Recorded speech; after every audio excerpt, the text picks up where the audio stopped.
Today we are working on building stackable layers with any SVG. Think shadow boxes, layered greeting cards, even stencils. These are kind of considered specialty files, and you have to really look online to find what you really want. Once you learn this skill, you can take any cut file and turn it into exactly what you need. The technique will focus on making a compound path, but we're also going to work on alignment of these elements and also keeping everything right where we need it. Hi, I'm Brenda Lambert. I'm a TJC licensed instructor for Silhouette. You found your way to Silhouette Success, and I do hope you're going to join our little community. We'd love to have you. There's a ton of information in this video today, so let's get started. We're going to be working with this butterfly file today. You can find it on my Podia site, and I will have it listed as a studio file and as an SVG. So if you want to grab that and follow along, you're more than welcome. You can see here that this is a layered design. Each color is its own layer, which is important for this project. Right now we want everything grouped together. We're going to grab a rectangle from our drawing tools, hold down our shift key so that it comes out as a square, and I want to set this to 5 inches. I'm also going to set this to white right now so it's easier to see, and send it to the back. Now we can select both of these elements and center so the butterfly is right in the middle of our square. We don't want anything to move around on us, so we can right click and group these together as well. And now I need 4 copies. However many colors you have, you want to add 1 more for your top layer. To make these copies quickly, I can use the control button on my keyboard and the arrow key, and it will just duplicate them and set them right next to each other. For our base layer, I only need the square, nothing cut out of it, and I'm going to set that to orange. Let's ungroup. We can set our butterfly to the side just in case we need it, and switch this up to orange. First layer's done, easy peasy. Now this next layer is going to stay white, but I need the orange layer to show through the cutouts. So let's ungroup and ungroup again to release our layers. I'm going to pull the white spots away along with the black outline.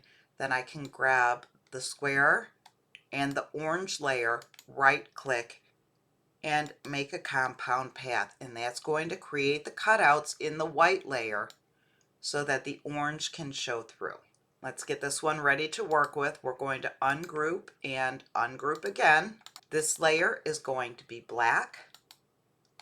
And now we need the white spots and the orange spots to cut out. So we are just going to pull away the body of the butterfly. Now we can select these parts, right click, and make a compound path. Set this one in place and move on to the final layer. Right click, ungroup, ungroup again. This time I'm going to choose a light blue for a nice contrast. And this time we just want the entire outline of the butterfly. We don't want any of these details. So let's remove the orange and the white, select these elements, right click, and make a compound path. And we can slide that in place and you can see the butterfly come together. If you have any doubt as to whether or not these are lined up, you can select all of the layers, click on center. And this in itself would make a wonderful shadow box, but I would like to take it just one step further and turn it into a layered greeting card with a nice border around the edge. Let's move our pieces out again. We can start by working with our base layer. Since we're doing a greeting card, I need 2 panels. I'm holding down my control key on my keyboard and using the left arrow to duplicate to the left. Now I want to grab a line from the drawing tools and pull that down, holding my shift key so it's a straight line, and I am going to set that to a dashed line so that it can be cut with the auto blade for a score line. Now, if we zoom in on this, we can see it's not quite lined up. I'm just going to use my arrow key to bump it over until it's in the right spot. Now I need to weld the two squares together, but they are touching right now. They're not overlapping. Let's select one of them and just pull it out a little bit. So now they are overlapping. This one is selected. We can hold down our shift key, click on the other one, and that is selected as well. Now you want to right click and weld those together. Select your card base and the score line, right click and group, and now your card base is finished. We want each one of these to be slightly smaller than the card base, and we want them to go in order. So I'm going to do another square, grab my rectangle, holding down my shift key. I'm going to pull that out, but instead of 5 inches, I'm going to set this one to 4.75, and you can see that's slightly smaller than what we have going on now. Let's set this to no fill. I'm just going to switch up the line color to red so we can see it a little bit better. Now we can open up our offset panel, choose internal offset, and if we go with a distance of 0.125, that's going to give us that 1/4 inch that we need. So we can click on apply, do another internal offset. It comes in at the same distance, and click apply again.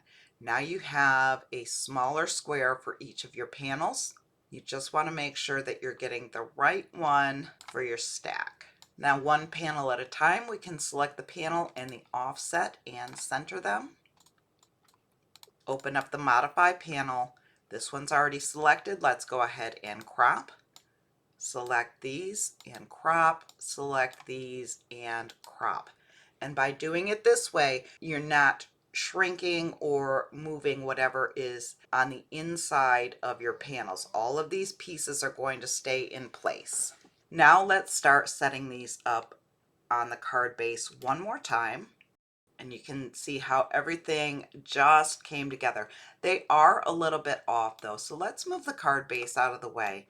We can select all 3 of these and center. Now they are perfectly aligned, and once we put our card base back in there, that orange comes back through. Now let's take a look at how we would use this for reusable stencils. Once again, we're going to start off with the square, and I'll set it to 5 inches again because that seems to have a nice border all the way around it. Switch it over to a white fill, right click and send it to the back. Once again, we're going to center them, and this time we only need 3 copies. Let's ungroup. For the first stencil, you'll need your black layer. Select both pieces, right click, and make a compound path. For these 2 layers, you're going to have one for the orange and one for the white. So we can ungroup, pull away the base layer, pull away the white layer,